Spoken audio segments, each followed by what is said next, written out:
My people, this one that just happened in Delta State has got everyone talking across Nigeria.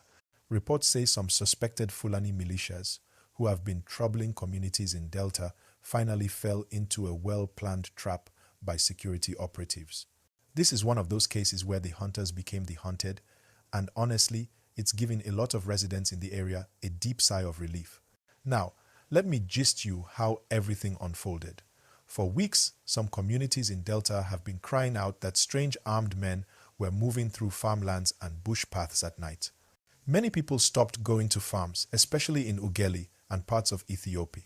Locals were scared because they didn't know who these people were, and the stories flying around were that they looked like the same group involved in recent kidnapping attempts along the east-west road.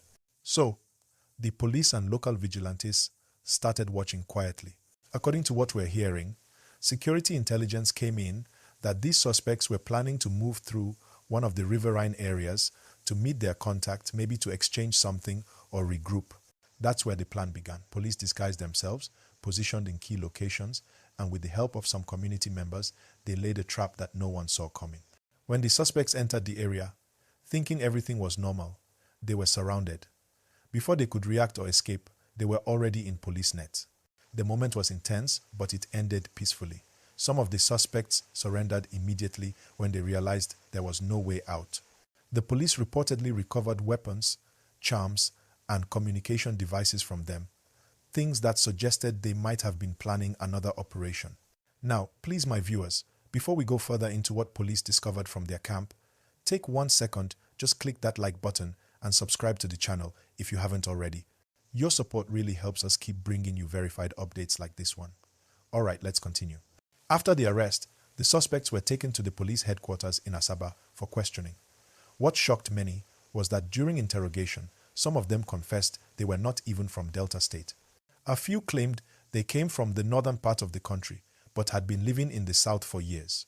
Some others said they were invited by certain people who promised them jobs in local communities. But when police dug deeper, they realized it wasn't ordinary work they came for. It was alleged that they were hired to guard a farmland, yet no one could point out who employed them. That's when investigators started connecting the dots. For a long time, some kidnap and robbery cases in Delta looked random, but there were always whispers that certain groups were hiding in the forests between Delta and Edo borders. Every time the police went there, they'd meet empty camps, meaning someone was leaking information. But this time the trap worked because no one knew about it. It was a completely silent operation carried out at night. Local residents said they woke up the next morning to see police trucks driving through their streets with several arrested suspects. People came out clapping, shouting, and even thanking God because, according to them, the suspects had been causing sleepless nights for months. Imagine living in fear and finally hearing that those behind your worries have been caught.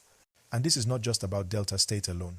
What happened there reflects a bigger issue: how rural communities across Nigeria are struggling with unknown armed groups, hiding in forests and using small roads to move around. But the good thing is, this particular success shows that with proper coordination between police and locals, those behind these attacks can be stopped. Remember to like this video and subscribe. That small click really helps our channel grow and keeps us motivated to keep you updated with real-time gists like this. Now, let me continue, because what happened after their arrest will shock you. During interrogation, it was gathered that one of the arrested suspects began revealing details about their movement. He reportedly told investigators that they had been using boats to cross through smaller rivers at night to avoid checkpoints. This information led security forces to another hideout deep inside the bush, where they found leftover food, mats, and even some stolen items believed to belong to people who were earlier attacked on the highway. The police were amazed because it was clear that the gang had been operating quietly, pretending to be herders during the day and striking at night. It's said that this same group had tried to kidnap a local businessman a few weeks ago, but failed after their motorcycle broke down during the chase. That was one of the clues that helped the police track them. By now, social media is filled with reactions. Many Nigerians are praising the Delta State Police Command for this smart operation. Some are even saying that this shows how intelligence-led policing can work if done correctly.